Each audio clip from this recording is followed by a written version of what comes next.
Hi friends, welcome to Sham Institute and welcome to Sham Institute Daily Current Affairs. So July 23rd, 2025 ఉన్నటువంటి current affairs చూద్దామండి. ఇందులో మరి మొదటగా current affairs headlines. Henley passport సూచి 2025 విడుదల చేయడం జరిగింది. ప్రపంచంలో శక్తివంతమైన పాస్పోర్ట్ల జాబితాను ఇది విడుదల చేస్తుంది ఈ యొక్క ఎన్లీ పాస్పోర్ట్ సూచి ద్వారా. నెక్స్ట్ వచ్చేసి మనకి విజయవాడలో ఈ రోజున ఇన్వెస్టోపియా గ్లోబల్ ఏపీ సదస్సును నిర్వహిస్తున్నారు. దానికి సంబంధించిన విశేషాలు చూద్దామండి. అంతేకాకుండా యునెస్కో ఐక్యరాజ్యసమితి అనుబంధ సంస్థ యునెస్కో నుండి మరొకసారి ఒక వైదొలుగుతున్నట్లు ప్రకటించింది అమెరికా దేశం. అండ్ నెక్స్ట్ వచ్చేసి మన భారత వైమానిక దళంలో సుదీర్ఘమైనటువంటి సేవలు అందించినటువంటి రష్యా తయారీకి చెందినటువంటి MiG-21 యుద్ధ విమానాలని త్వరలో వీడుకోలు పలుకుతున్నట్లు భారత వాయుసేన ఇండియన్ ఎయిర్ ఫోర్స్ ప్రకటించడం జరిగిందనమాట. దానికి సంబంధించిన విశేషాలు చూద్దాం. ఒక హిస్టారికల్ ఇన్ఫర్మేషన్ అని చారిత్రక అంశం ఇక్కడ. 1000 ఏళ్ల చోళ రాజధాని గంగైకొండ చోళపురం. దానిపైన ఒక ప్రత్యేక కథనం ఉంది. అంటే ఒక గంగైకొండ చోళపురం ఆ సంబంధించిన నగరాన్ని నిర్మించి 1000 ఇయర్స్ అవుతున్న నేపథ్యం అనమాట. అది మనకు 1000 ఏళ్ల చోళ రాజధాని గంగైకొండ చోళపురం పైన ఒక ప్రత్యేకమైన కథనం ఉంది. దానిపైన కూడా చూద్దామండి. ఇవ్వండి ఈరోజు ఉన్నటువంటి కరెంట్ అఫైర్స్. ఇప్పుడు మనం కరెంట్ అఫైర్స్ వివరణలోకి వెళ్దాం వన్ బై వన్. దీంతో పాటుగా మరిన్ని ప్రాంతీయ, జాతీయ, అంతర్జాతీయ అంశాలను కూడా డిస్కస్ చేద్దామండి. ఇందులో మొదటి అంశం వచ్చేసి ఇక్కడ global facility for disaster reduction and recovery అనే సంస్థ ఉంది. ఆ సంస్థ ఒక నివేదిక ఇచ్చిందనమాట ఈ సంబంధించిన విషయంలో. అంటే ఆ పట్టణాలు అనేది చాలా క్రౌడెడ్ అవుతున్నాయి, పట్టణాల్లో జనావాసాలు పెరుగుతూ ఉన్నాయి. ఇలాంటి నేపథ్యంలో చాలా పట్టణాలు కూడా నది తీర ప్రాంతాలుగా ఉన్న నేపథ్యంలో ముంపు రాబోతుంది అని చెప్పేసి ఒక నివేదికని ఇవ్వడం జరిగింది. ఒక సుసంపన్న సుస్థిర ఒక నగరాల దిశగా అనే పేరుతో ఒక నివేదికని విడుదల చేయడం జరిగింది global facility for disaster reduction and recovery సంస్థ. మరి ఇక్కడ ఏంటంటే ఈ సంస్థ అనేది దేని పరిధిలోకి వస్తుందంటే ప్రపంచ బ్యాంక్ పరిధిలోకి వస్తుంది. అంటే వరల్డ్ బ్యాంక్ పరిధిలో పనిచేస్తున్న సంస్థ, వరల్డ్ బ్యాంక్ ఆధ్వర్యంలో పనిచేస్తున్న సంస్థ, ప్రపంచ బ్యాంక్ ఆధ్వర్యంలో పనిచేస్తున్న సంస్థ ఈ global facility for disaster reduction and recovery. అంటే డిజాస్టర్స్ విపత్తులు వచ్చినప్పుడు మనం ఎలా రిడక్షన్ చేసుకోవాలంటే ఎలా దాని యొక్క ప్రభావాన్ని తగ్గించుకోవాలి, దాంతోపాటు ఎలా దాని నుండి రికవరీ కావాలనే విషయం పైన చూసుకుంటున్నటువంటి సంస్థ. ఈ సంస్థ సుసంపన్న సుస్థిర నగరాల దిశగా అనే పేరుతో ఒక రిపోర్ట్ని, ఒక నివేదికని విడుదల చేయడం జరిగిందనమాట. దీని ప్రకారం ఏముంది అని చెప్పేసి అంటే రానున్నటువంటి కొన్ని సంవత్సరాలలోనే ఒక పట్టణీకరణ అంటే అర్బనైజేషన్ ద్వారా ఏంటంటే చాలా నగరాలు ముంపుకు గురవుతాయి.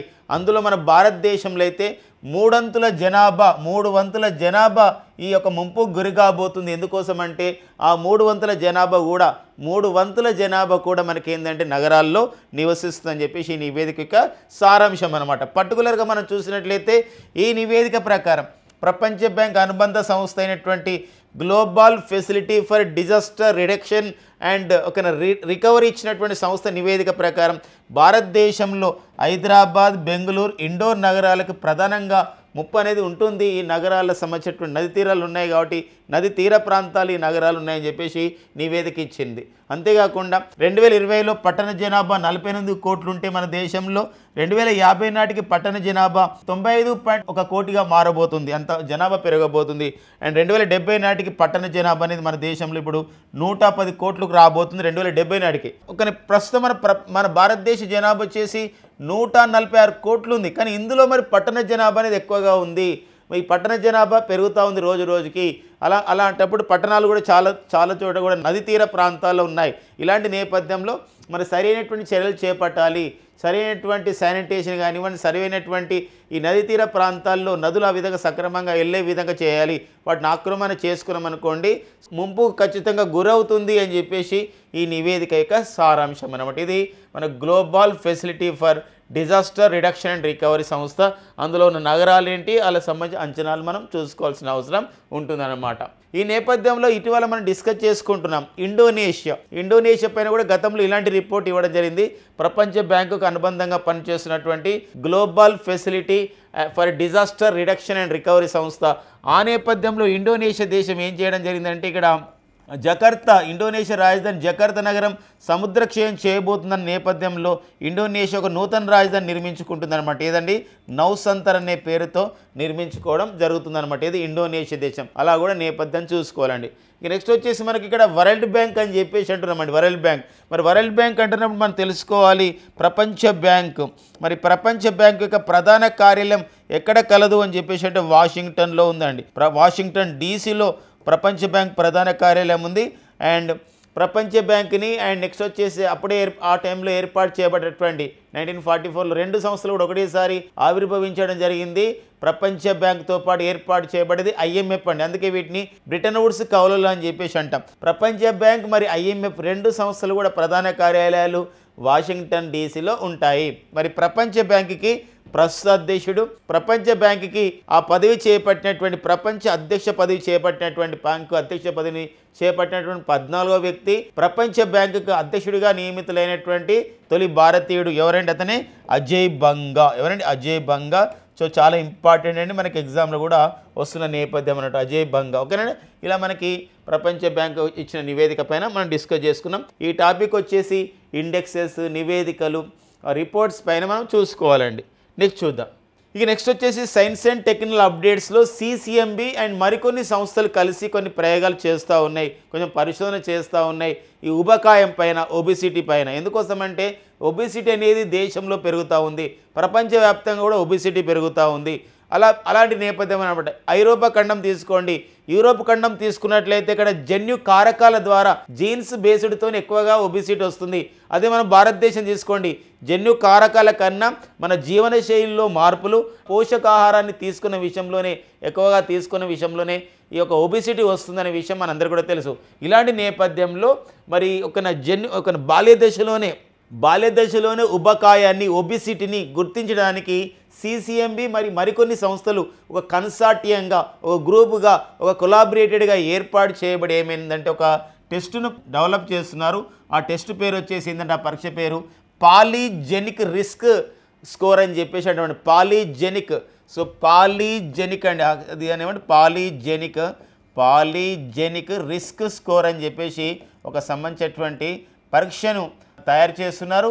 ఇది మనకి ఎవరు తయారు చేయడం జరుగుతుందంటే CCMB నేతృత్వంలోని మరికొంతమంది శాస్త్రవేత్తలు, సంస్థలు ఇందులో పాల్గొంటున్నారు. దీని ద్వారా ఏం చేస్తున్నారంటే బాల్యంలోనే ఉబకాయం ముప్పు గుర్తించి, బాల్యం దశలోనే ఈ టెస్ట్ ద్వారా ఉబకాయాన్ని, ఒబిసిటీని గుర్తించి సరైన విధంగా కొన్ని చర్యలు చేపట్టడానికి ఉంటుంది ఆరోగ్యపరంగా అన్నమాట.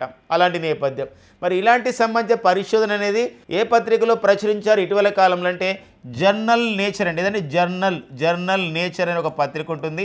ఈ జర్నల్ నేచర్ అనే పత్రికలో ఈ విషయాన్ని ప్రకటించారు. ఇలాంటి ప్రశ్నలు మనం అడగడానికి వీలుంటుంది ఒక సైన్స్ అండ్ టెక్నికల్ అప్డేట్గా. అంటే ఉబకాయాన్ని బాల్యదశలో గుర్తించే విధంగా PRS పాలిజెనిక్ రిస్క్ స్కోర్ అనే ఒక పరీక్ష విధానాన్ని అభివృద్ధి చేసే విషయంలో ఒక కన్సార్టియం ఏర్పడింది. ఆ కన్సార్ట్కి నేతృత్వం వహించినటువంటి సంస్థ ఏది అని చెప్పేసి అంటే CCMB. లేకపోతే CCMB నేతృత్వంలోని వివిధ సంస్థలు కలిసి ఒక బాల్యంలోనే ఉబకాయ ముప్పును గుర్తించే విధంగా ఒక పాలిజెనిక్ రిస్క్ స్కోర్ అనే ఒక పరీక్షను ఏర్పాటు చేయడం జరిగింది. దానికి సంబంధించిన నేపథ్యాన్ని కూడా ఇట్లా అడిగే అవకాశం ఉంటుంది. ఇది ఏ పత్రికలో ప్రచురించబడింది అంటే అది జర్నల్ నేచర్ అనే పత్రికలో ప్రచురించబడింది అనమాట. అలాంటి నేపథ్యం కూడా ప్రశ్న వచ్చే విధంగా కూడా అలా చూసుకోవాల్సిన అవసరం ఉంటుందండి. CCMB అని చెప్పేసి అంటున్నాం. మరి CCMB అంటే ఏంటి అంటే ఇది CSIRకి అనుబంధంగా పనిచేస్తున్న సంస్థ అండి. Council for the scientific industrial రీసెర్చ్కి అనుబంధంగా పనిచేసిన సంస్థ CCMB. మరి CCMB అంటే అబ్రివేషన్ ఏంటంటే ఇక్కడ centre for cellular and molecular biology అంటాం. Centre for cellular and molecular బయాలజీగా పిలుస్తామండి. Centre for cellular and molecular biology అనే సంస్థ. ఈ CCMB అనే సంస్థ ఎక్కడ కలదు అని చెప్పేసి అంటారు. CCMB అనే సంస్థ ప్రధాన దీని యొక్క సంస్థ ఎక్కడ ఉంటుంది, ఎక్కడ ఏర్పాటు చేయబడింది ఈ సంస్థ అంటే హైదరాబాద్లో ఏర్పాటు చేయబడేటువంటి అంశం అన్నమాట. ఇది సైన్స్ అండ్ టెక్నాలజీ ఒక ప్యాథాలజీ విషయంలో, వ్యాధుల విషయంలో కానివ్వండి మనకు వచ్చే అంశం అన్నమాట. నెక్స్ట్ చూద్దామండి. ఈ నెక్స్ట్ వచ్చేసి మనకి ఒక ప్రాంతీయ అంశం, తెలంగాణకు సంబంధించినటువంటి అంశం. సో మహాలక్ష్మి పథకం ఏంటండి? మహాలక్ష్మి పథకం అంటే డిసెంబర్ 9 2023న ప్రారంభించబడ్డటువంటి మహిళలకి ఉచిత ఒక ప్రయాణ సౌకర్యాన్ని అందించే కార్యక్రమమే ఒక స్కీమే ఏంటంటే మహాలక్ష్మి స్కీమ్ అండి. ఈ మహాలక్ష్మి పథకం ప్రారంభించారు. ఎప్పుడు ప్రారంభించారంటే డిసెంబర్ 9, 2023న తెలంగాణ ప్రభుత్వం ప్రారంభించింది. అయితే ఒక సరికొత్త రికార్డ్ని చేసుకోవడం, సరికొత్త రికార్డ్ని అచీవ్మెంట్ చేయడం జరిగింది మహాలక్ష్మి పథకం. అందుకే మహాలక్ష్మి పథకం సరికొత్త రికార్డ్ని చేసింది అని చెప్పేసి ఒక ప్రధానమైన వార్త మనకు ఉంది. ఎందుకోసం అంటే ఇక్కడ నిన్నటి నాటికి అంటే జూలై 22, 2025 నాటికి ఈ యొక్క మహాలక్ష్మి పథకంలో మహిళలు, తెలంగాణకు సంబంధించిన మహిళలు ఇక్కడ మనకి 199.71 కోట్ల జీరో టికెట్లు, అంటే ఏదైతే ఆర్డినరీ బస్సెస్ ఉన్నాయో, మెట్రో ఎక్స్ప్రెస్ ఉన్నాయో, పల్లె వెలుగు అండ్ ఎక్స్ప్రెస్ బస్సులు ఉన్నాయో, ఈ బస్సులలో మహిళలకు ఉచిత ప్రయాణ సౌకర్యాన్ని కల్పించింది తెలంగాణ ప్రభుత్వం ఈ మహాలక్ష్మి పథకం ద్వారా. ఇలాంటి నేపథ్యంలో ఇంతవరకు అంతమంది ప్రయాణం చేయడం జరిగిందనమాట. అంతమంది ఆ విధంగా టికెట్లు తీసుకుంటున్నప్పుడు వాళ్ళకి టికెట్ ఇస్తారు కానీ డబ్బులు ఇవ్వనవసరం లేదనమాట. అలాంటి టికెట్లను మనం జీరో టికెట్స్ అని చెప్పేసి అంటాం. అలా అన్ని కోట్ల టికెట్లను ఆ విధంగా కండక్టర్స్ ఇవ్వడం జరిగింది రోడ్ ట్రాన్స్పోర్ట్ కార్పొరేషన్ ద్వారా. అంతేకాకుండా ఇన్ని టికెట్లు 101.71 కోట్ల జీరో టికెట్లు జారీ చేయడం ద్వారా మహిళలకి ఎంత శాతం అంటే వాళ్ళు వివిధ ప్రాంతాలకు వెళ్ళినప్పుడు ఆ టికెట్ ధరని మనం మొత్తం కౌంట్ చేస్తే మహిళలకి ఎంత ఆదా అయిందంటే 6,671 కోట్ల ఆదా అయింది. అంటే అంత ఆ విధంగా అంత దూరం వల్ల అంటే ఆ సంబంధించిన టికెట్లలో అంత ఖర్చు అనేది జరిగిందనమాట. అంటే ఒక ప్రాంతం నుండి మరొక ప్రాంతానికి వెళ్తున్నారు, టికెట్ ఒకటే కానీ బస్ ఫేర్ అనేది మారుతూ ఉంటుంది. అంత బస్ ఫేర్ అనేది ప్రభుత్వమే భరిస్తున్న కార్యక్రమం. అయితే ఏంటి రికార్డ్ అని చెప్పేసి అంటే మనకి ఈ రోజు అంటే జూలై 22 నాటికి 199.71 కోట్ల జీరో టికెట్లు అయితే ఈ రోజు నాటికి ఇప్పుడు దాదాపు 200 కోట్ల జీరో టికెట్లు కావచ్చు అని చెప్పేసి అక్కడ భావిస్తుంది ఆర్టీసీ. ఆ క్రమంలోనే మహాలక్ష్మి పథకం సరికొత్త రికార్డుని కూడా చేస్తుందని చెప్పేసి ఒక విషయం అనమాట. కాబట్టి ఎప్పుడు ప్రారంభించారు ఏంటనేది ఇక్కడ ఇంపార్టెంట్గా మనకు ఉందండి. మరి ఈ మహాలక్ష్మి పథకాన్ని తీసుకొని మరి మహిళలకు ఉచిత బస్సు ప్రయాణాన్ని కల్పిస్తున్నటువంటి రాష్ట్రం తెలంగాణతో పాటుగా కర్ణాటక రాష్ట్రం కూడా మహిళలకు ఉచిత బస్సు ప్రయాణాన్ని ప్రారంభించింది. గతంలో మనం చూసినట్లయితే తమిళనాడులోని కొన్ని ప్రాంతాల్లో, ఢిల్లీలోని కొన్ని ప్రాంతాల్లో, జమ్మూ కాశ్మీర్లో, పంజాబ్లో కూడా ఉచిత బస్సు ప్రయాణాన్ని కొన్ని ప్రాంతాలకు మాత్రమే పరిమితం చేయడం అనేది జరిగిన విషయం గమనించండి. మరొక అంశం ఈ సందర్భంగా ఉంది. ఇది ఒక ప్రాంతీయ అంశం తీసుకొని వెరీ ఇంపార్టెంట్ అండి. ఇప్పుడు చెప్పబోయే బిట్ చాలా ఇంపార్టెంట్. ప్రపంచంలోనే ప్రజలకి తొలిసారిగా ఉచిత ప్రయాణాన్ని అంటే ఉచిత రవాణా సదుపాయాన్ని ప్రీ పబ్లిక్ ట్రాన్స్పోర్ట్ అని చెప్పేసి అంటామండి. ప్రీ పబ్లిక్ ట్రాన్స్పోర్ట్ ప్రపంచంలోనే ప్రజలకి ఉచిత రవాణా సదుపాయం అండి. ఉచిత రవాణా సదుపాయం అని చెప్పేసి అంటామండి. దీన్ని మనం ఏమంటామంటే ఇంగ్లీష్లో ప్రీ పబ్లిక్ ట్రాన్స్పోర్ట్ అని చెప్పేసి అంటాం. ప్రీ పబ్లిక్ ట్రాన్స్పోర్ట్ అని చెప్పేసి అంటాం. ఇలా ప్రపంచంలోనే ప్రజలకి ఉచిత బస్సు ప్రయాణాన్ని ఇలా రవాణా సదుపాయాన్ని ప్రారంభించిన ప్రపంచంలోని తొలి దేశం ఉందండి. అది ఐరోపా దేశం. ఆ ఐరోపా దేశం పేరు ఏం పేరండి? లగ్జంబర్గ్. ఏదండి? Luxembourg. The country Luxembourg is the first country in the world implementing the pre public transport to the everyone. అక్కడ మళ్ళీ డిస్క్రిమినేషన్ లేదు. అక్కడ అందరు కూడా ఏం చేస్తున్నారంటే ప్రీ పబ్లిక్ ట్రాన్స్పోర్ట్ సిస్టాన్ని ఇస్తున్నారు. ఇక్కడ మహిళా సాధికారత నేపథ్యం మనకి ఇస్తున్నారు. అక్కడైతే అందరు కూడా ఇస్తున్న నేపథ్యం ఉంది. ఉచిత రవాణా సదుపాయం అనమాట. ఇది మనం గుర్తుపెట్టుకోవాల్సిన అవసరం ఉందని. త్వరలోనే ఆంధ్రప్రదేశ్ రాష్ట్రంలో ఆగస్టు 15 నుండి అండి, ఆగస్టు 15, 2025 నుండి మహిళలకి ఉచిత బస్సు ప్రయాణాన్ని కల్పిస్తున్నట్లు ఆంధ్రప్రదేశ్ ప్రభుత్వం ఇటీవల ప్రకటించడం జరిగింది. ఈ నెక్స్ట్ వచ్చేసి యునెస్కో అండి. యునెస్కో ఇటీవల మనం న్యూస్లో ఉంది. లాస్ట్ క్లాస్లో మనం కూడా డిస్కస్ చేసుకోవడం జరిగింది. United Nations Educational Scientific Cultural Organization అని చెప్పేసి అంటాం. ఫ్రాన్స్ రాజధాని ప్యారిస్ కేంద్రంగా పనిచేస్తున్నటువంటి సంస్థ యునెస్కో. ఇటీవల కాలంలోనే యునెస్కో యొక్క 47వ యునెస్కో వరల్డ్ హెరిటేజ్ కమిటీ సమావేశం 2025 ఎక్కడ నిర్వహించుకోవడం జరిగిందంటే ఫ్రాన్స్ రాజధాని ప్యారిస్లో నిర్వహించుకోవడం జరిగింది. ఇలాంటి క్రమంలో మన భారతదేశానికి చెందినటువంటి మరాఠా రాజులు నిర్మించినటువంటి 12 కోటలని ఎలా ప్రకటించింది యునెస్కో అంటే ఒక మరాఠా మిలిటరీ ల్యాండ్స్కేప్ అనే పేరుతో ప్రకటించి దీంతో మన భారతదేశంలో యునెస్కో గుర్తించిన ప్రపంచ వారసత్వ ప్రాంతాల సంఖ్య ఎంతకు చేరిందండి? 44 చేరింది. అయితే ఇప్పుడు న్యూస్ ఏంటంటే యునెస్కో నుండి మరొకసారి వైదొలుగుతున్నానని చెప్పేసి ప్రకటించడం జరిగింది అమెరికా ప్రభుత్వం. అమెరికా అధ్యక్షుడు డొనాల్డ్ ట్రంప్ ఈ విషయాన్ని అధికారికంగా ప్రకటించడం జరిగింది.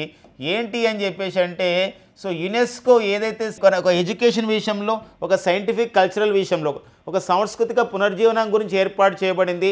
సాంస్కృతిక కట్టడాలను గుర్తించడానికి ఏర్పడినటువంటి సంస్థ ఒక విభజనవాదాన్ని అంటే కొన్ని దేశాలకే ఫేవర్గా ఉంది యునెస్కో. కాబట్టి అలాంటి విభజనవాదం ఉన్నటువంటి యునెస్కోలో అమెరికా ఇప్పుడు కూడా ఒక సభ్యదేశంగా ఉండదు, నేను వైదొలుగుతున్నానని చెప్పేసి ప్రకటించడం జరిగిందనమాట. అలాంటి నేపథ్యం ఇలా యునెస్కో నుండి వైదొలుగుతున్నట్టు ప్రకటించింది. కానీ ప్రకటించగానే వెంటనే యునెస్కో రూల్స్ అండ్ రెగ్యులేషన్స్ ప్రకారం వెంటనే అమల్లోకి రాదు. 2026 డిసెంబర్ చివరి వారం నుండి ఈ వైదొలిగే ప్రక్రియ నుండి అది అమల్లోకి వస్తుంది. అప్పటి నుండి వాళ్ళు సభ్యదేశంగానే ఉంటారు.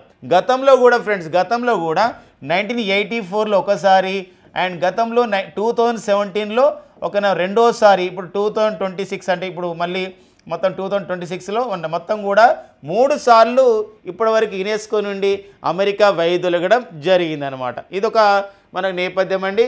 ఇంకొక విషయం ఈ సందర్భం గమనించాలి, 2 సార్లు కూడా 2017లో యునెస్కో నుండి వైదొలుగుతున్నప్పుడు అప్పుడు అమెరికా అధ్యక్షుడు ఎవరు అంటే డొనాల్డ్ ట్రంపే. 2026లో కూడా సో డొనాల్డ్ ట్రంపే ఉన్న విషయం గమనించండి. డొనాల్డ్ ట్రంప్ అమెరికా అధ్యక్షుడైన తర్వాత సో మనకి జనవరి 20 2025న డొనాల్డ్ ట్రంప్ అమెరికాకు అధ్యక్షుడు కావడం జరిగింది. అమెరికాకు 47 అధ్యక్షుడిగా ప్రమాణ స్వీకారం చేశారు. ఈ క్రమంలోనే ప్రపంచ ఆరోగ్య సంస్థ నుండి వైదొలుగుతున్నట్లు ప్రకటించారు. ఈ క్రమంలోనే ప్యారిస్ ఒప్పందం, ప్యారిస్ అగ్రిమెంట్ అని చెప్పేసి అంటాం, ఇక పర్యావరణ ఒప్పందమైనటువంటి ప్యారిస్ అగ్రిమెంట్ నుండి వైదొలుగుతున్నట్టు ప్రకటించడం జరిగింది. అంతేకాకుండా ఐక్యరాజ్యసమితి మానవ హక్కుల సంఘం, United nations human rights commission నుండి వైదొలుగుతున్నట్టు జరిగింది. అంతేకాకుండా సహాయాన్ని వివిధ దేశాలకు అందించే యుఎన్ ఎయిడ్స్ నుండి కూడా ఏం చేస్తుందంటే మేము నిధులను ఇవ్వమని చెప్పేసి కూడా అక్కడ కూడా ప్రకటించడం జరిగిందనమాట. ఇలాంటి నేపథ్యం ఇప్పుడు దీని జాబితాలో ఈ వైదొలిగే ప్రక్రియ జాబితాలో యునెస్కో కూడా చేరింది. అమెరికా యునెస్కో నుండి వైదొలుగుతున్నట్టు ప్రకటించడం ఉంది. కాబట్టి ఇలాంటి వాటిలో ఎలాంటి క్వశ్చన్స్ మనం ఎక్స్పెక్ట్ చేయడానికి ఉంటుంది అంటే ఈ క్రింది వారంలో యునెస్కో నుండి అంటే అమెరికా వైదొలిగింది, దేని నుండి వైదొలిగింది, దేని నుండి వైదొలగలేదు. ఒకటి వైదొలిగితే అడగవచ్చు, కానీ అలా అడగడానికి ఉంటుంది అనమాట. అది అలా గుర్తుపెట్టుకోవాలి. యునెస్కో విషయంలో మరొక అంశం ఉంది.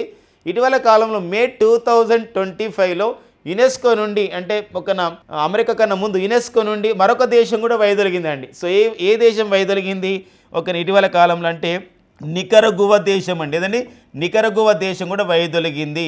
The country Nicaragua announced itself we are quit from the UNESCO, మేము క్విట్ అవుతున్నాము యునెస్కో నుండి. ఎందుకోసం అంటే నికరగువా దేశం బహిష్కరించినటువంటి వన్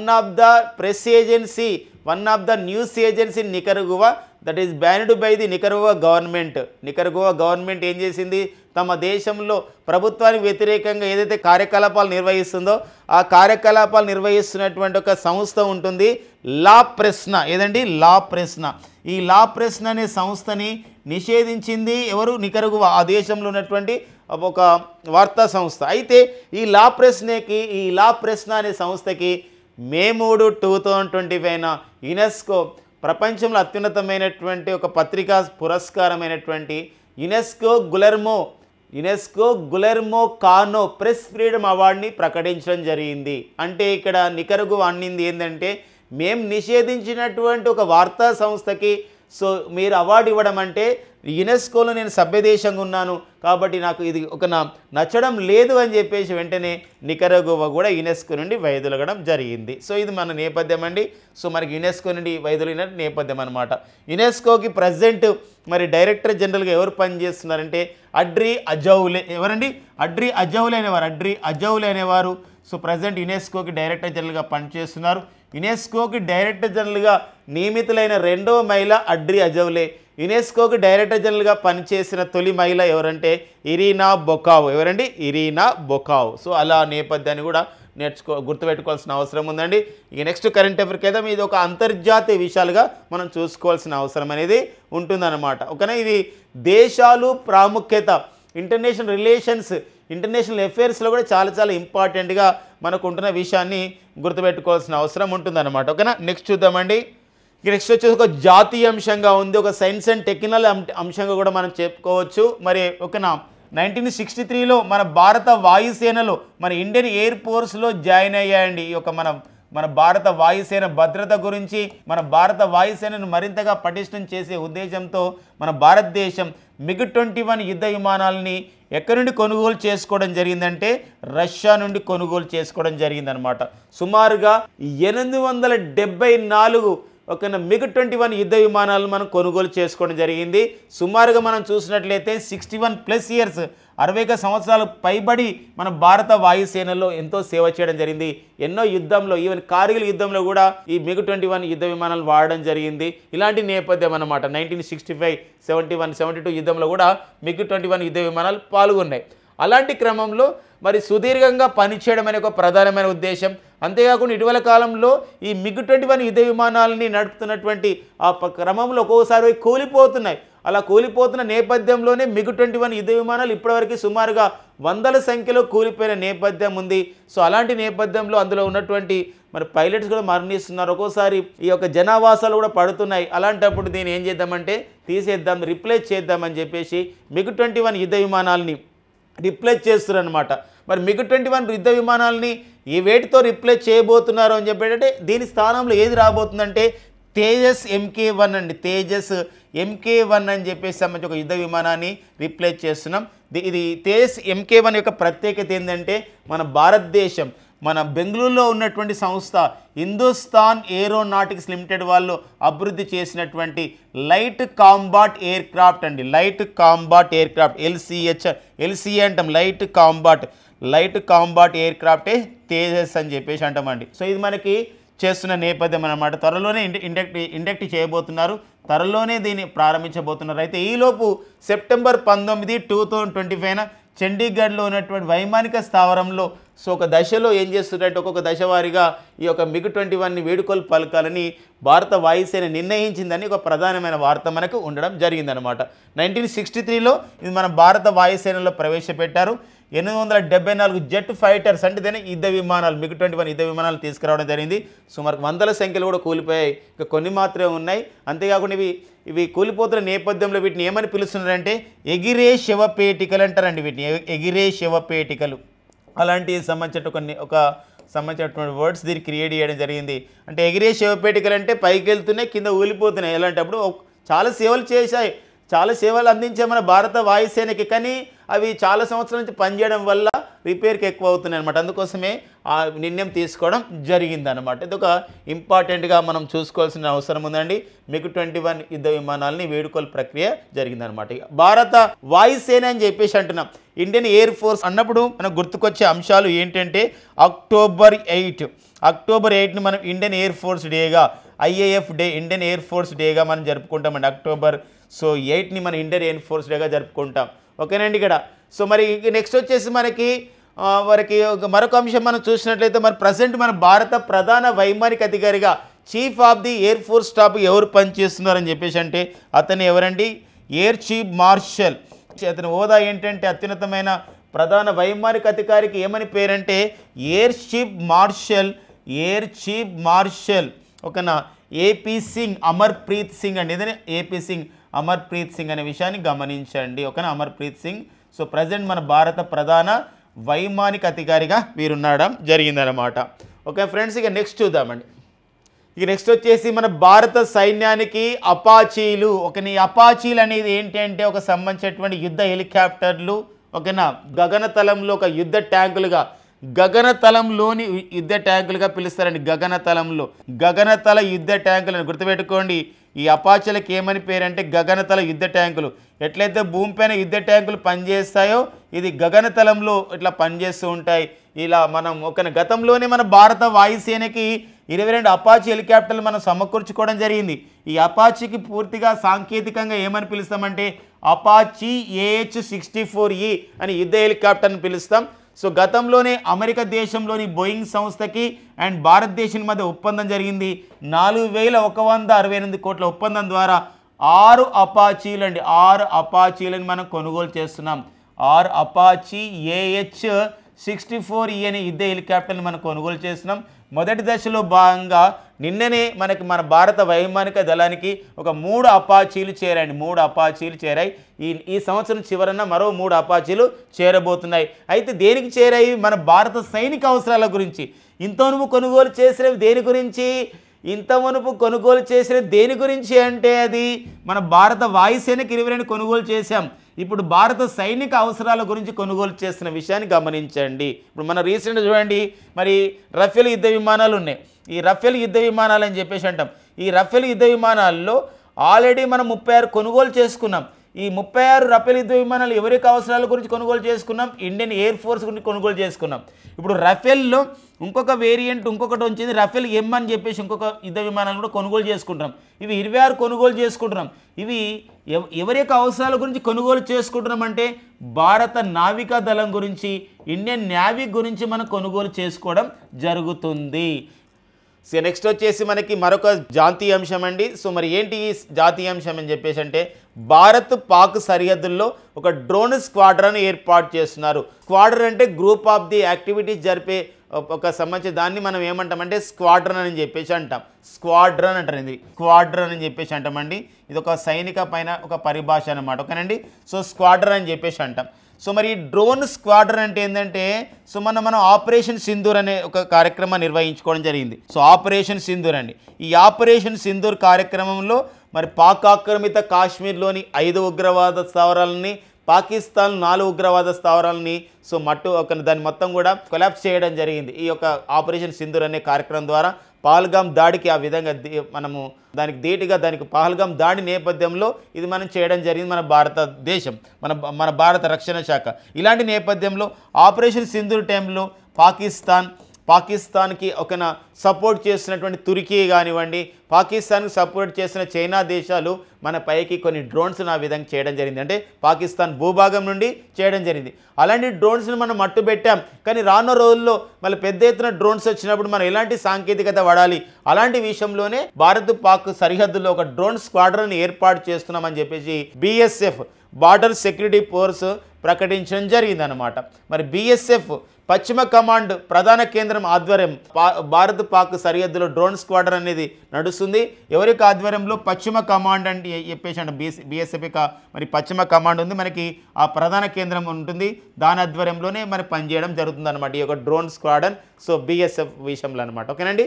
మరి ఎలా క్వశ్చన్ అడగొచ్చు ఈ పాయింట్ తీసుకొని అంటే సో భారత సైన్యం లేదా భారత పారామిలిటరీ దళమైన BSF ఓకేనా ఈ క్రింది ఏ 2 దేశాల సంబంధించిన విషయంలో ఎక్కడ డ్రోన్ ఏర్పాటు చేస్తుంది, డ్రోన్ స్క్వాడ్రన్ ఏర్పాటు చేస్తుందంటే భారత్ పాక్ సరిహద్దులో ఏర్పాటు చేస్తుంది. భారత్ పాక్ సరిహద్దులో ఏర్పాటు చేస్తున్నటువంటి ఈ డ్రోన్ స్క్వాడ్రన్ని ఏ కమాండ్ నిర్వహిస్తుందంటే ఇక్కడ పశ్చిమ కమాండ్ నిర్వహిస్తున్న విషయాన్ని గమనించండి. మరి BSF అని చెప్పేసి అంటున్నాం, బార్డర్ సెక్యూరిటీ ఫోర్స్. మరి బార్డర్ సెక్యూరిటీ ఫోర్స్కి ప్రజెంట్ డైరెక్టర్ జనరల్గా పనిచేస్తున్న వారు దల్జిత్ సింగ్ చౌదరి అండి. ఎవరండి? దల్జిత్ సింగ్ చౌదరి అనేవారు ప్రజెంట్ BSFకి డైరెక్టర్ జనరల్గా పనిచేస్తున్న నేపథ్యం. ఇవన్నీ కూడా భారత సైన్యంలోని పారామిలిటరీ దళాల కిందకి వస్తాయి కాబట్టి భారత సైన్యం అని చెప్పేసి అన్నప్పుడు వెంటనే మనకు గుర్తుకొచ్చేది జనవరి 15 మనకి భారత సైనిక దినోత్సవం. అండ్ ప్రజెంట్ మన భారత ప్రధాన సైనికాధికారిగా చీఫ్ ఆఫ్ ది ఆర్మీ స్టాఫ్గా పనిచేస్తున్న వారు వచ్చేసి ఎవరంటే వారి జనరల్ ఉపేంద్ర ద్వివేది అండి. జనరల్ ఉపేంద్ర ద్వివేది అనేవారు ప్రజెంట్ మన భారత ప్రధాన సైనిక అధికారిగా పనిచేస్తున్నటువంటి నేపథ్యం అనమాట, ఓకేనండి. నెక్స్ట్ కరెంట్ అఫైర్కి వెళ్దాం. ఇక నెక్స్ట్ వచ్చేసి హెన్లీ సంస్థ ప్రతి 2 monthsకి ఒకసారి కూడా హెన్లీ సంస్థ ఏం చేస్తుందంటే ఈ పాస్పోర్ట్ సూచిని విడుదల చేస్తుంది, పాస్పోర్ట్ ఇండెక్స్ని విడుదల చేస్తుంది. పాస్పోర్ట్ అంటే ఒక వ్యక్తికి ఒక దేశం ఏదైతే దేశం నివసిస్తున్నాడో ఆ దేశం ఇచ్చే విదేశాలకు వెళ్ళడానికి ఇచ్చే ఒక అధికారికమైనటువంటి ఒక పత్రమే, ఒక ఐడెంటిఫికేషనే పాస్పోర్ట్గా మనం చెప్పవచ్చు. మరి ఈ శక్తివంతమైన పాస్పోర్ట్ల జాబితా అంటాం. ఏంటండి శక్తివంతమైన పాస్పోర్ట్లు? ఏంటి పవర్ఫుల్ పాస్పోర్ట్స్ అంటే ఎలా ఉంటాయి అని చెప్పేసి అంటే ఒక పాస్పోర్ట్ ఆధారంగా ఒక దేశం వ్యక్తికి ఒక పాస్పోర్ట్ ఉంది, ఆ పాస్పోర్ట్ను చూపించడం ద్వారా వీసా లేని ప్రయాణం అన్నమాట. చూడండి, వీసా రహిత ప్రయాణాలని అనుమతించే దేశాలు అన్నమాట. ఇది మనకు పాస్పోర్ట్ సూచి. అంటే మనం భారతదేశం పాస్పోర్ట్తోని మనం 59 దేశాలు వీసా లేకుండా వెళ్ళొచ్చు.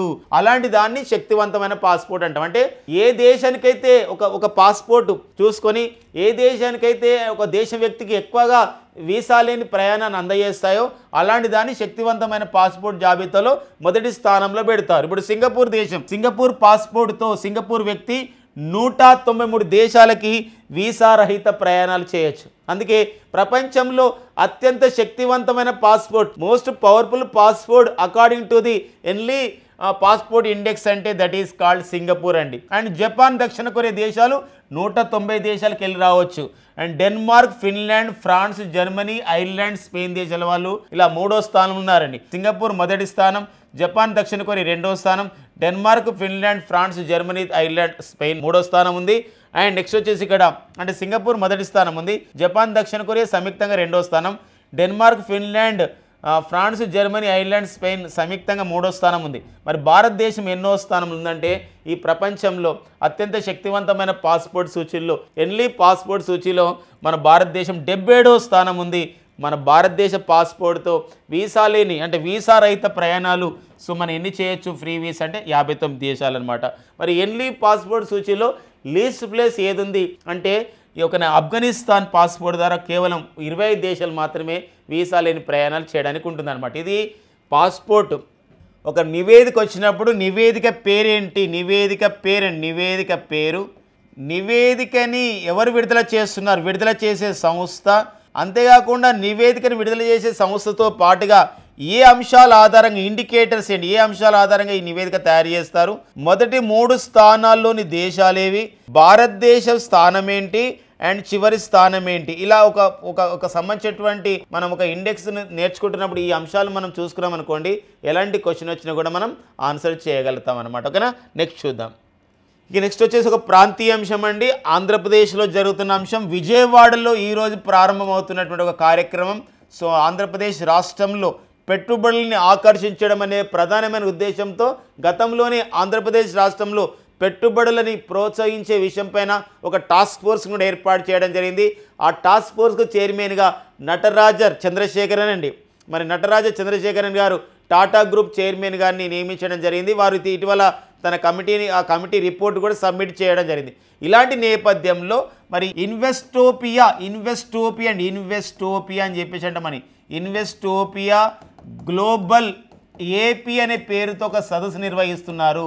ఈ సదస్సును ఎవరు నిర్వహిస్తున్నారంటే భారత ప్రభుత్వ సంస్థ అయినటువంటి ఇన్వెస్ట్ ఇండియా అనే సంస్థ అండ్ భారత పరిశ్రమల సమాఖ్య సిఐఐ అంటే ఏంటంటే ఇక్కడ confederation of the Indian industry అంటామండి. Confederation of the Indian industry అని చెప్పేసి అంటాం. భారత పరిశ్రమల సమాఖ్య అండి. సో ఈ 2 సంస్థలు కూడా సంయుక్తంగా ఈ యొక్క ఇన్వెస్టోపియా గ్లోబల్ ఏపీ అనే సదస్సు నిర్వహిస్తున్నాయి. మరి విజయవాడలో నిర్వహిస్తున్నాయి. సో మరి యూఏఈకి చెందిన పారిశ్రామికవేత్తలు ఇందులో పాల్గొంటున్నారు. యునైటెడ్ అరబ్ ఎమిరేట్స్ అంటారు. యునైటెడ్ అరబ్ ఎమిరేట్స్ చెందిన పారిశ్రామికవేత్తలు పాల్గొంటున్నారు.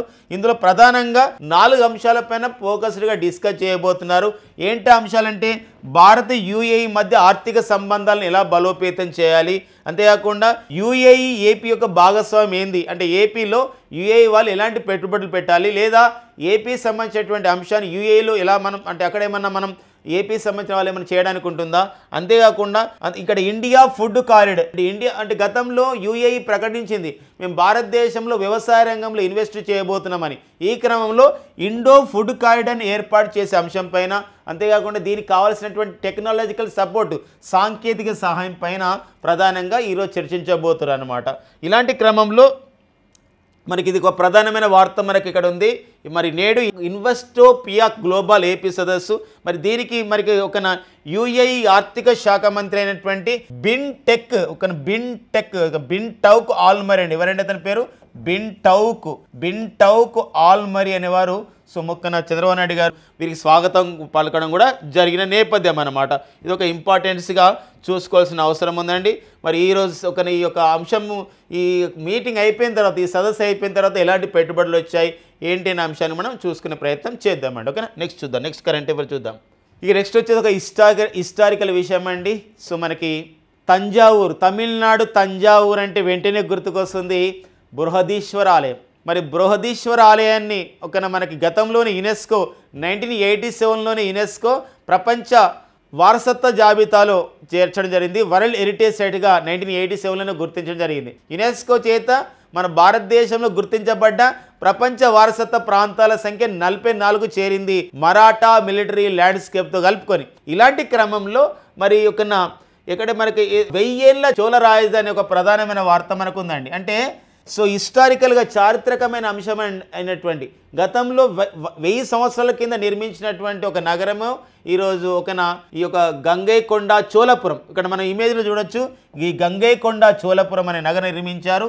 మరి ఎవరు నిర్మించారంటే క్రీస్తు 1025 సంవత్సరంలో రాజేంద్ర చోళరాజ 1 ఈ నగరాన్ని నిర్మించడం జరిగింది అనమాట, గంగైకొండ చోళపురం. దీనికి ఇప్పుడు 1000 సంవత్సరాలు అవుతుంది. అందుకోసమే ఈ నెల జూలై 27న ఒక ప్రత్యేక కార్యక్రమాన్ని ఈ యొక్క గంగైకొండ చోళపురంలో ఈ కార్యక్రమానికి భారత ప్రధాని నరేంద్ర మోడీ గారు కూడా హాజరవుతున్న నేపథ్యంలో ఒక ప్రధానమైన వార్తను మనం చూడొచ్చండి. 1000 ఏళ్ల చోళ రాజధాని, దీన్ని మనం ఎలా పిలుస్తున్నామంటే భారత బాబిలోనియా నగరంగా దీన్ని పిలుస్తున్నామండి. అలాంటి చరిత్రకారులు అలా పిలుస్తున్నారు. ఒక 5 రోజుల పాటు వేడుక నిర్వహిస్తున్నారు. ఇది మరి గంగైకొండ చోళపురం. ఓకేనా, ఇది ఒక సంబంధించిన విషయం అండి. మనకి 1025 క్రీస్తు శకం 1025లో ఎవరు నిర్మించారు ఈ సంబంధించినటువంటి గంగైకొండ చోళపురం అంటే రాజేంద్ర చోళరాజు 1 నిర్మించడం జరిగిందనమాట.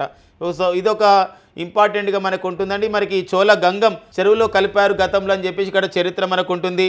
అంటే ఇక్కడ ఏంటంటే ఇక్కడ ఉత్తరాది ప్రాంతాలపైన దండయాత్రకు సిద్ధమయ్యారు గంగైకొండ అంటే ఇక్కడ సంబంధించినటువంటి ఎవరండి రాజరాజ చోళుడు 1. సో ఇక్కడ ఇది చరిత్ర మనకి ఇవ్వడం జరిగింది. రాజరాజ చోళుడు 1 అంటే మొదటి రాజరాజ చోళుడు పరిపాలన కాలం వచ్చేసి 985 నుండి 1014 క్రీస్తు శకం అనమాట. తర్వాత ఆయన కుమారుడైనటువంటి రాజేంద్ర చోళరాజు 1 ఇతను మనకి ఒక చోళ సంబంధించిన డైనెస్టీని ఎప్పుడు క్రీస్తు శకం 1014 నుండి క్రీస్తు శకం 1044 వరకు పరిపాలించాడు.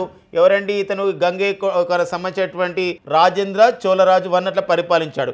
ఈ క్రమంలోనే తన యొక్క సామ్రాజ్యాన్ని విస్తరించే క్రమంలో ఈ తంజావూరుకి 50 కిలోమీటర్ల దూరంలో ఉన్నటువంటి గంగైకొండ చోళపురంలో ఇక్కడ కొత్త రాజధాని ఏర్పాటు చేసుకోవడం అనేది జరిగిందనమాట. ప్రజెంట్ ఇది ఎక్కడ ఉంది అని చెప్పేసి అంటే తమిళనాడులోని అరియలూరు, ఈ తమిళనాడులోని అరియలూరు అనే జిల్లాలో మనకు ఉంటుందండి. ఇది అది కొల్లిడం నది అండి. ఆ నది ఏంటంటే కొల్లిడం నది. ఈ ప్రజెంట్ ఉన్నటువంటి గంగైకొండ చోళపురం అనేది కొల్లిడం అనే నది తీరాన ఉంటున్న అంశాన్ని మనం గుర్తుపెట్టుకోండి. సో మరి ఇది 1000 సంవత్సరాల చరిత్ర గల చోళ రాజధాని. సో అదే ఒక ఇంపార్టెంట్ అనమాట, హిస్టారికల్గా మనం చూసుకోవాలండి. నెక్స్ట్ వచ్చేసి మనకి ఉత్తరప్రదేశ్ రాష్ట్రంలో మరొక చారిత్రక అంశం, ఒక జాతీయ అంశం. కొలను తవ్వుతున్నారు, చెరువు లాంటి తవ్వుతున్నారు. ఒక పంచముఖి శివలింగం అక్కడ బయటపడడం జరిగిందనమాట. ఎక్కడ బయటపడడం జరిగిందంటే బదయూ జిల్లా అండి, ఉత్తరప్రదేశ్లోని బదయూ జిల్లా ఇది బయటపడడం జరిగింది. ఇది 300 సంవత్సరాల కిందం నాటిదన్నమాట. కాబట్టి ఇటీవల కాలంలో 300 సంవత్సరాల కింద నాటి పంచముఖి శివలింగం అనేది ఏ రాష్ట్రంలో బయటపడిందంటే ఉత్తరప్రదేశ్. ఎక్కడంటే అది బదయూ ప్రాంతంలో బయటపడిన విషయం అన్నమాట. ఓకేనండి, నెక్స్ట్ చూద్దాం. సో ఇవ్వండి మనకి జూలై 23, 2025 కరెంట్ అఫైర్స్ అండి. సో మన కరెంట్ అఫైర్స్ని ముగించడానికన్నా ముందు సో మన ప్రతి పాయింట్ ఎగ్జామినేషన్కి ఉపయోగపడే విధంగా బుల్లెట్స్ని కూడా అందిస్తున్న నేపథ్యం ఉంది మన శామేశ్వరి ద్వారా. సో డైలీ న్యూస్ అనాలిసిస్ పేరుతో బుల్లెట్స్లో ఈరోజు చూసినట్లయితే rand strand employer brand research అంటే ఉద్యోగాలు అంటే ఒక సంబంధించినటువంటి మన భారతీయులు ఎక్కడ పనిచేయాలనుకుంటున్నారు, ఏ సంస్థలో పనిచేయాలనుకుంటున్నారు, ఏ సంస్థల్లో పనిచేయడం ఒక ఇష్టంగా భావిస్తున్నారు అని చెప్పేసి ఒక సర్వే నిర్వహించారు. Rand strand employer brand research అంటే ఎంప్లాయీస్ అంటే ఉద్యోగులు, ఎంప్లాయర్ అంటే ఎవరైతే ఉద్యోగాలు ఇస్తారో వాళ్ళని ఎంప్లాయర్ అంటారు. ఏ సంస్థలో పనిచేయాలనుకుంటున్నారు అది సంస్థ అనమాట.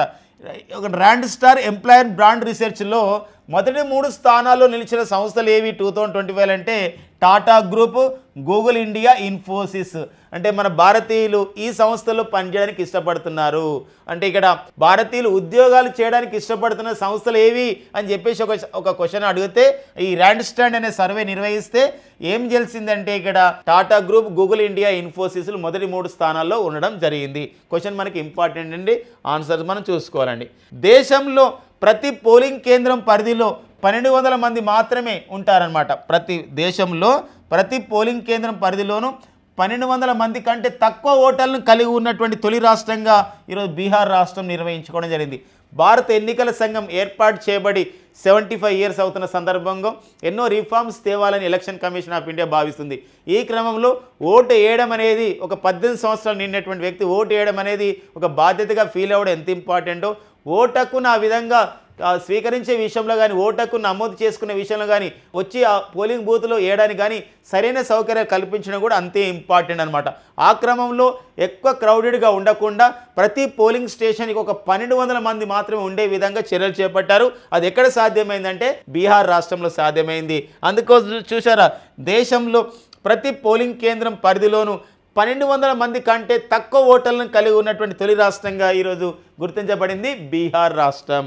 అండ్ IMF అని చెప్పేసి అంటామండి. IMF ఇంటర్నేషనల్ మానిటరీ ఫండ్, మరి అంతర్జాతీయ ద్రవ్యనిధి సంస్థలో ప్రధాన ఆర్థికవేత్తగా పనిచేస్తున్న తొలి మహిళ. 2019 నుండి వీరు ఈ పదవిలో ఉండడం జరిగింది. సో వారి మన భారతీయ మూలాలు ఉన్నటువంటి గీతా గోపీనాథ్ త్వరలోనే సెప్టెంబర్ 1న తన పదవికి రాజీనామా చేస్తాను, నేను హార్వర్డ్ విశ్వవిద్యాలయంలో ఒక ఎకనామిక్ ప్రొఫెసర్గా వెళ్తానని చెప్పేసి ప్రకటించడం జరిగింది గీతా గోపీనాథ్. ఆ నేపథ్యంలో వార్తల్లో నిలవడం జరిగింది. కేంద్ర ప్రభుత్వ కార్యక్రమం లఖ్పత్ దీదీ అమల్లో మొదటి 2 స్థానాల్లో నిలిచిన రాష్ట్రాలు ఏంటి అన్నాడండి. మొదటి 2 స్థానాల్లో నిలిచినటువంటి రాష్ట్రాలు ఏవి అని చెప్పేసి అన్నాడు. సో మరి కేంద్ర ప్రభుత్వ కార్యక్రమం లఖ్పత్ దీదీ కార్యక్రమం డిసెంబర్ 23, 2023 అండి. సో మరి జాతీయ రైతుల దినోత్సవం రోజు ఇది ప్రారంభించబడింది ఈ కార్యక్రమం. లఖ్పత్ దీదీ యొక్క కార్యక్రమం యొక్క ఉద్దేశం ఏంటంటే స్వయం సహాయక సంఘాలు, సెల్ఫ్ హెల్ప్ గ్రూప్స్లో ఉన్నటువంటి మహిళల్ని లక్షాధికారులను చేయడమే దీని యొక్క లక్ష్యం అన్నమాట. సో కనీసం నెలకి ఒక 10,000 రూపాయలు ఇన్కమ్ వచ్చేటట్టు ఆ విధంగా చేయడం దీని యొక్క ఉద్దేశం అన్నమాట. Deen Dayal Antyodaya Yojana, national rural livelihood mission అని చెప్పేసి అంటాం.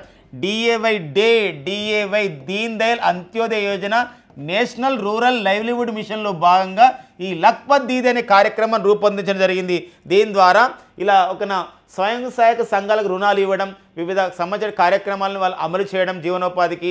ఈ నేపథ్యంలో ఈ కార్యక్రమం అమల్లో మొదటి 2 స్థానాల్లో నిలిచిన రాష్ట్రాలు ఏవి అంటే ఇక్కడ మహారాష్ట్ర అండ్ 2వ స్థానం వచ్చేసి ఆంధ్రప్రదేశ్ అండి. ఇక నెక్స్ట్ వచ్చేసి ప్రతి సంవత్సరం కూడా ఐక్యరాజ్యసమితి నెల్సన్ మండేలా పురస్కారం ఇస్తుంది.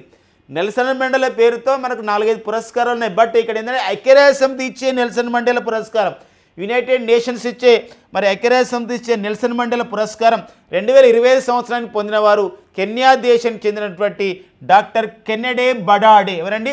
డాక్టర్ కెనెడే బడాడే గారికి ఐక్యరాజ్యసమితి నెల్సన్ మండేలా బహుమతిని ప్రకటించడం జరిగింది. సో ఇవ్వండి ఈరోజు ఉన్నటువంటి బుల్లెట్స్ పాయింట్స్ అనమాట. ఓకేనండి.